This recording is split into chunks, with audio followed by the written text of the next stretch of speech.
casual, but hopefully meaningful and personal.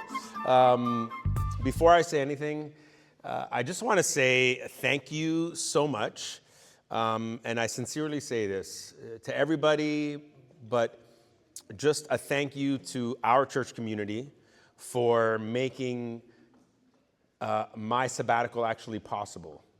I don't take it lightly that it happened, that I was able to have that time away. It's a big deal, not just because I've never done one, but we are a community. And so for it to happen, our community needed to be okay with it and step up to it and all that. So I want to thank Sean's teaching today, but big thank you to Sean, who kind of was the point leader, and that big thank you to Steph, just for everything that she does, but while I was away, doing a little bit more as well. To Dean and Natalie that spoke 6 out of those 7 weeks. I know that you guys enjoyed them, and the whole point for me being away was I want Sundays to be as good or better.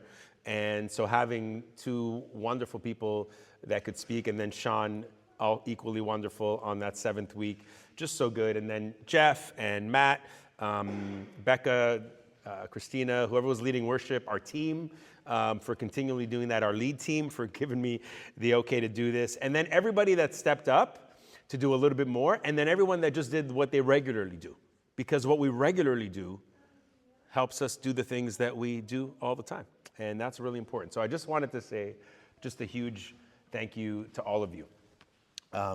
It meant so much to me to do that. Now, if you're going to allow me, I kind of want to share this first week back some things I've taken from my sabbatical. I know I was here last week when people would ask me questions. Hey, tell me about it. I'm like, no, today's about Jesus, not about me at all.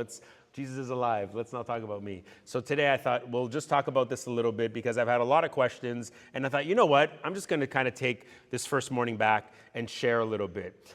This idea of Sabbath, of course, is spiritual and scriptural, not a 2-month one, but the idea of it, a time to kind of pull away, and a time that you're not making anything, that you're not producing, that, you're not thinking about work necessarily. So it could be a day, a few hours, and in this case, for me, obviously it was an extended period of time. And it's interesting, there are ideas that come to us only when we're doing nothing, or only when we cause our brain to kind of not be engaged. I don't know if that's the same way for you, but for me, some of my best ideas come when I'm on a bike and there's no cell phone close to me and I can't talk to anybody, and amazing ideas come to my mind, right? And if it's ideas about work or church or community, sometimes literally I have to keep telling myself the idea so I don't forget it. Or if I think it's that genius, and you're like, you've never thought of anything that genius. But if I feel it's that genius, that was a joke, guys. I'm making fun of myself. You can laugh at me. Then I stop and pull out the phone from the back and actually write it in, because I'm like, oh, that was a good idea. I gotta write that down. When you're laying down, sometimes your best ideas come to you. When you're walking and you just decide I'm not gonna bring any technology with me. And when you're quote unquote Sabbathing. And that's why I think hitting pause in our life is so important. And so again, I'm grateful that I got to do this kind of extended one. And so I'm going to share from 3 different perspectives today, from a personal perspective, from a spiritual perspective, and then just kind of a church community perspective. I thought it would have been good to be interviewed, me and somebody else, someone asking me questions, but it also felt strange to ask someone to interview me, I'm asking them to interview myself, and I've never done that before. I've been interviewed, but it's been a different kind of request. So instead, I've asked some people in the crowd to be my quasi-interviewers and just ask me questions. And this way I feel like I'm answering a question and not just kind of saying stuff. So there is one person that will get us started. So whoever is the first person, if you can get us started. Oh, Craig, that's you. Go for it. Ask me a question, sir. Man, that's a great question. Thanks so much for asking. That's amazing. I even wrote some things down anticipating you might ask me that question, Craig. That's awesome. So I realized by week 3 that I had never been off in my life really more than a week.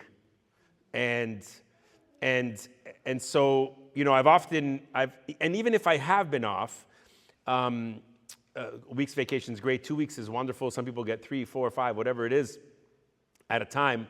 But even when I have been off, I've often, especially, in my past, kind of messed it up by being okay with tinkering with stuff. Maybe some of you guys can identify with this.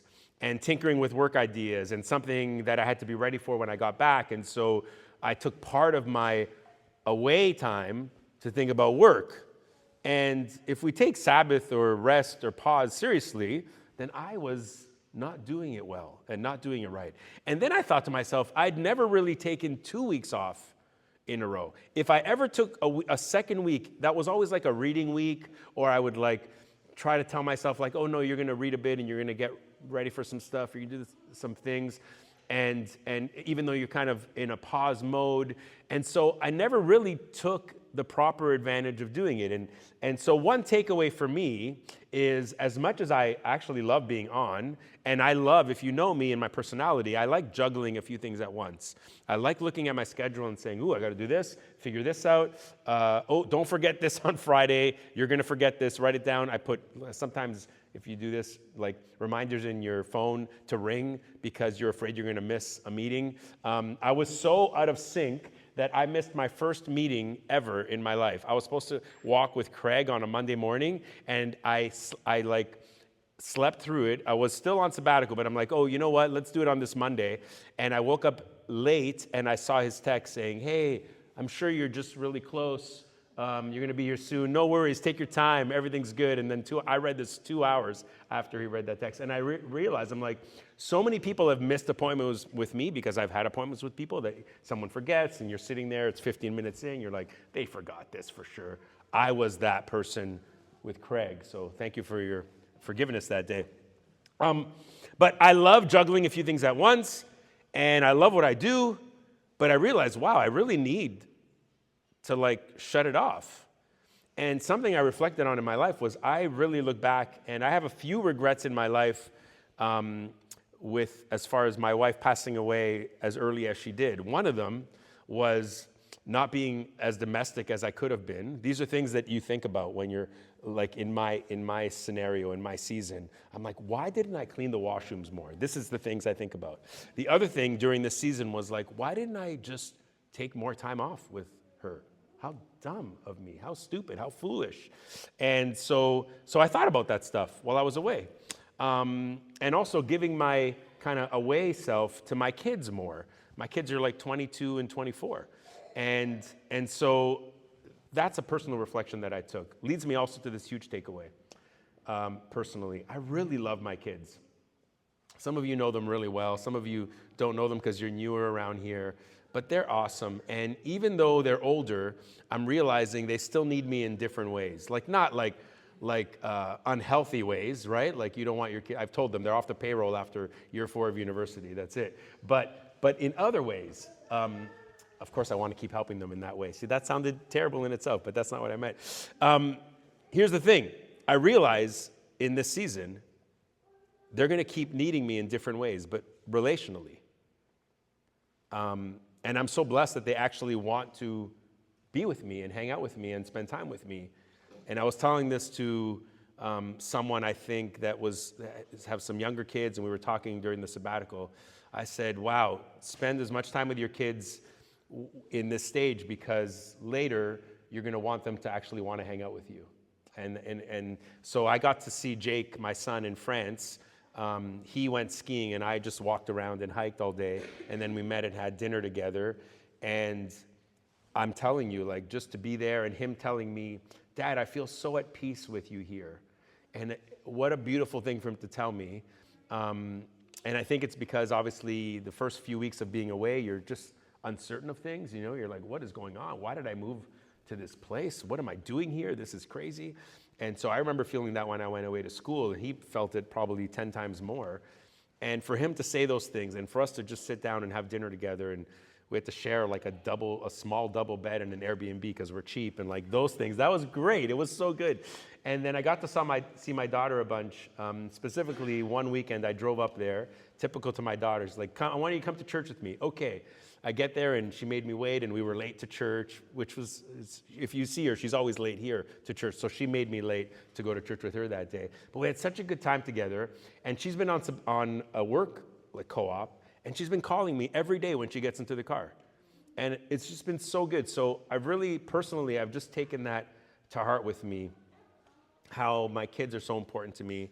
And whatever stage of life I get into, I want me and them to have like a really, really good relationship. So take that as it comes. Also, I really feel called to be a neighbor. This kind of was ingrained in me more. Like, I've said this before, I'm equally called to be a neighbor as I am a pastor.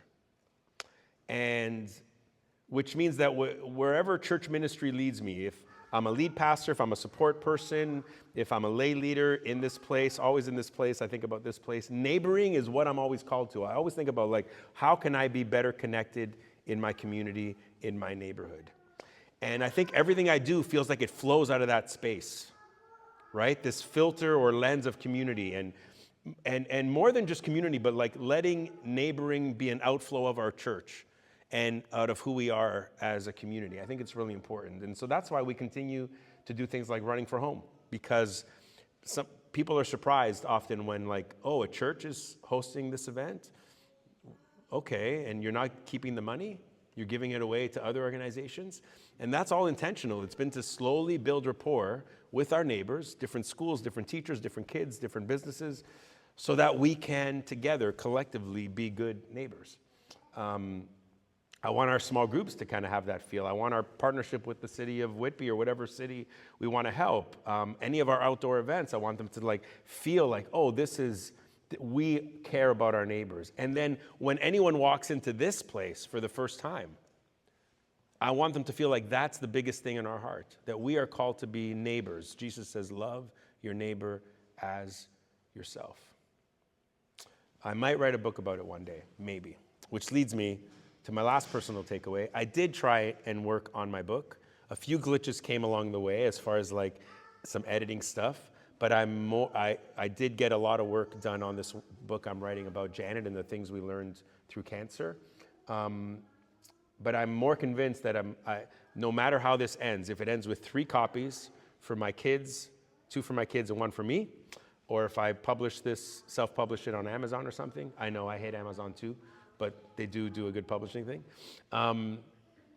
that I just want to bring this to completion.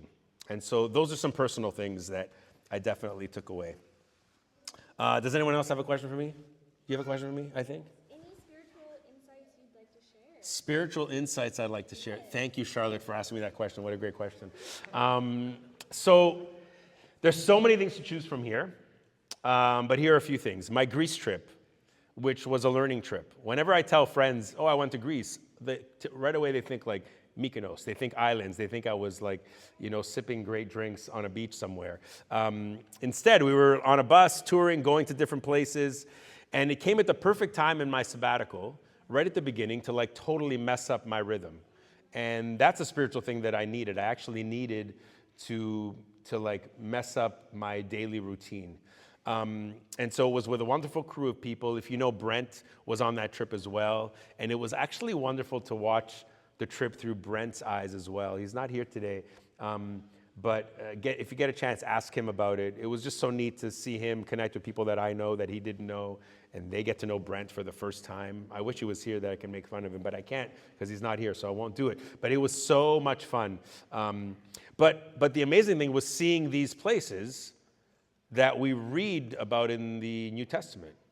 So I personally, I don't know if other people on the trip did this, but I read scriptures, I said this in an email once, associated with the places we were traveling to. So if we were driving to Corinth, I would be reading Corinthians in the bus. And I thought, you know what, I'm going to just read it as much as I can before I get there.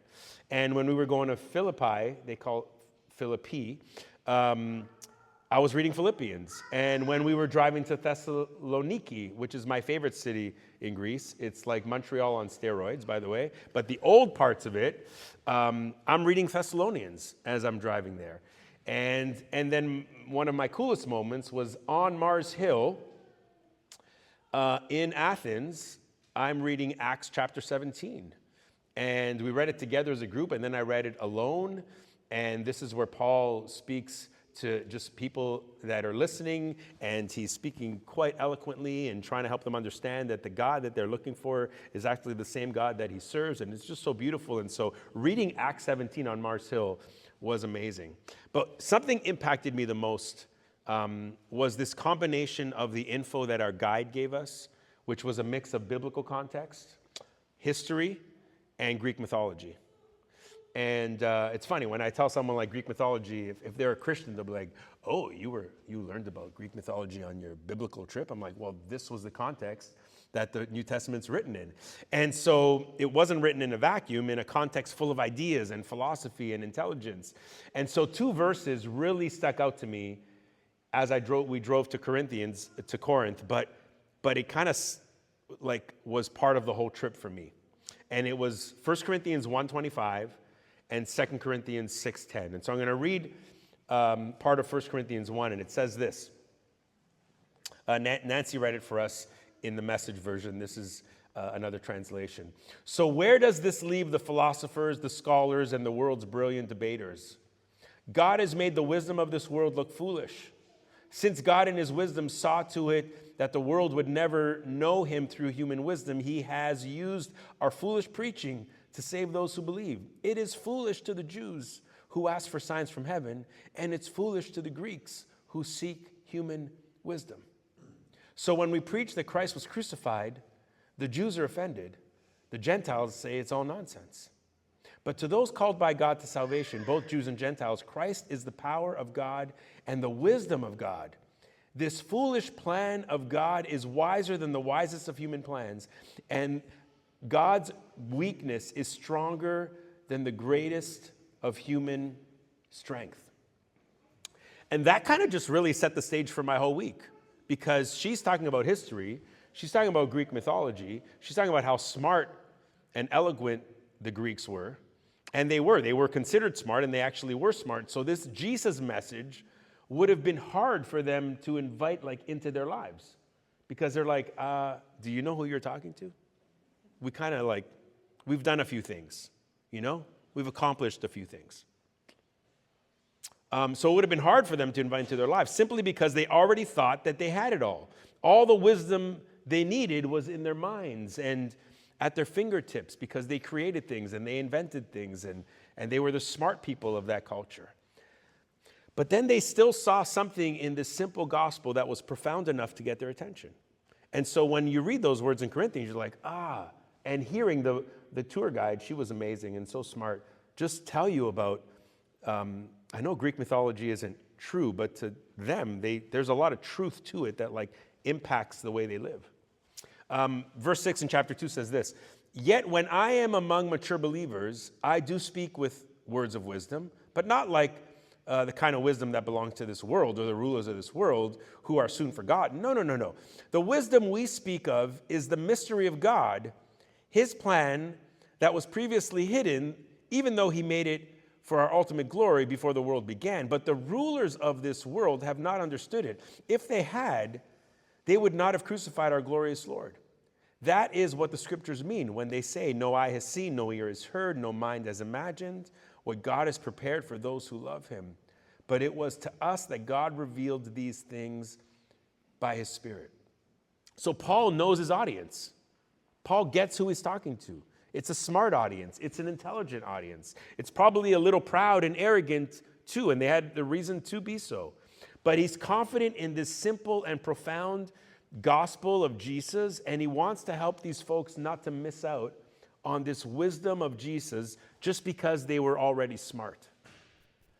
And so just reading that, going to those places, just seeing it in context, and this is why Acts 17 is so amazing, because Paul uses cultural and intellectual bits to capture the attention of a listening crowd. And this is what like, I've always been impressed about this. Not impressed like, ooh, it's impressive, but it's impressed on me that the early church was made up of all kinds of people. Jew, Greek, Roman, intellectual, simple, rich, poor, master, slave, men, women. And there would have been no other society or community that would have reflected all those things at once. They would have been very like isolated groups, right? Jews with Jews, Greeks with Greeks, Romans with Romans, smart people with smart people, simple people with simple people, rich, rich, poor, poor, right? Men, men, women, women, not in the same place. But the early church brought all of that together. And so if you can think like of a small group in the first and second century that had all these people in there, learning about this Jesus message, it's so profound. And I just think the gospel of Jesus, like no other message, can bring all those people together. And it's beautiful. It's beautiful. And I think that's one reason why I love the local church, because it's for everybody. It really is. And if it's not for everybody, then we're really doing it wrong. It's for everybody. It includes and welcomes all people. And Jesus is the one that brings us together. Which leads me to my final takeaway. You got a question for me, I think? I do. Oh, okay, yeah. Did you think about church when you were away from us? Ooh, okay. Interesting. Yeah, well, I did and I didn't. So I disciplined myself to like separate from work, but I also realized pretty early on that I really missed my church family. So I felt like this was a good feeling to have, that I didn't miss it was hard to stay away. But it was really hard on March 22nd and March 29th. Because then it was like getting to the end, and I wanted to slip in and listen to Sean. And then the last week, I'm like, can I just go and see my friends? Like, that's what I was thinking. And I just wanted to be here and see you people, not to preach. I didn't want to preach, not to do anything. Maybe set up chairs. Like, I like setting up chairs, actually. But I just wanted to be present, or feel your presence. And that felt really positive to me. It really did. Like, to miss people. Not to miss my job, not to miss my role, but to miss people. And so, yeah, when I drove by people's houses, like I know that they live close by, or I'm running by somebody's house, and I'd say, hey, there's Wes and Sarah's house, and I'd say a little prayer. There's the Pennies live there, and you say a prayer for them. I wasn't in Newtonville, so I didn't pray for you guys, just so you know. But you did come to mind, and you did take 2 weeks to respond to a text, so whatever. But yeah, that was so positive for me. But I want to say this was a reflection of church. I do not recommend missing church for that long. Like, obviously, it's different in my scenario, but man, just as a reminder to someone who's part of a church community, our church community, any church community, a parishioner, and I say this sincerely, it's so worth staying connected to our church community, and if someone's listening from another place, to their church community, whatever it is, to your faith family, because I think staying connected regularly nurtures two things that are important. On the community side, it obviously nurtures relationships.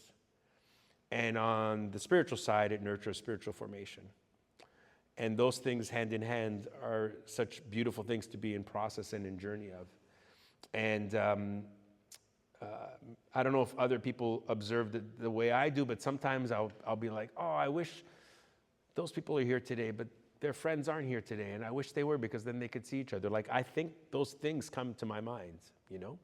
And then I think about like, oh, I hope that doesn't happen too often, because I want their relationship to stay good and strong.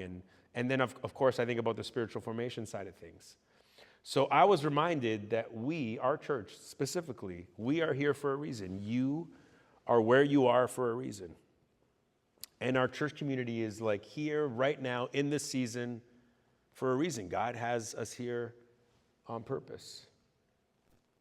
And something that helped me think about that too was I intentionally took some time with the spiritual director. And it was good for so many reasons. I needed someone else to ask me questions, right? And spiritual direction is not therapy, although I love therapy too. This was very intentional. It's like, it's directing our spiritual life and our spiritual formation. And so someone was asking me or inviting God to speak into my life. And the question that she always started with was this: Jonathan, what do you think God would have to say today? Or when she'd pray, as we started with a moment of silence. And at the end of it, she'd say, God, what do you have for Jonathan today? It was very specific in the moment. It wasn't freaky and it wasn't weird and it wasn't charismatic. And nothing's wrong with charismatics. I love them. But what a beautiful question to start a conversation and then to think about on a regular basis. And it made me think about church and why we gather. It's to ask that question.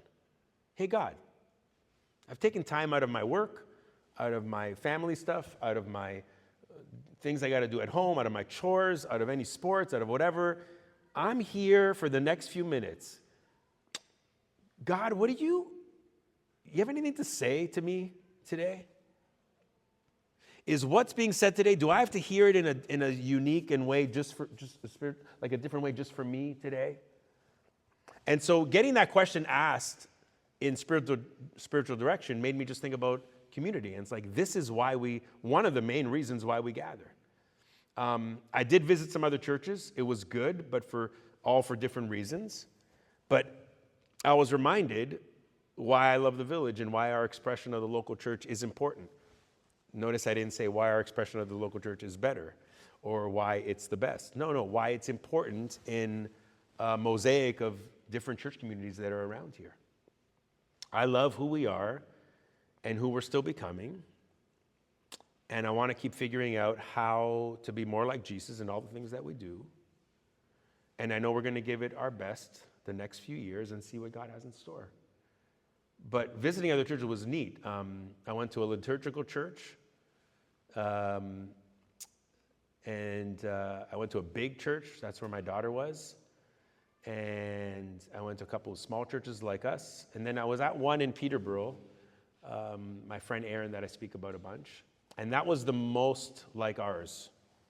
And it was funny. I looked back in it and I was like, I love this so much. And it was beautiful to be there and observe. I also know some people there, so that was kind of neat. But it was just kind of a nice affirmation, like, yeah, Durham, Whitby needs this, and let's keep being faithful to what that is. So I've hit 12 o'clock, and I'm glad I'm done. God, thank you so much. Thank you for our church community. Thank you for the Village. Thank you for who we are. Thank you for who you're calling us to be. Thank you that we are together figuring out how to follow Jesus and becoming people that love God more and love our neighbors more. Help us to view life, the life that you give us, God, both in a simplistic way, in a sense that we just trust that you're in the middle of all the things, but also when things get a little tough and are hard, and we're trying to walk through something difficult, God, give us the wisdom that we need to be the people that we need to in whatever season we're walking through. I personally thank you that I'm part of this family and that I felt like I was part of it while I was away, and I'm so glad to be back to it. I pray for all of us as we leave this place today and we scatter and we go to different jobs and different homes and different families and different kitchen tables and different living rooms and different spaces, that we would be thoughtful to keep hearing your voice and to keep looking to you for guidance. And that, as we sang earlier, that we would keep recognizing how much we need you, and that we'd also recognize, God, that you are above us, below us, before us, and around us. In Jesus' name we pray. Amen. Amen.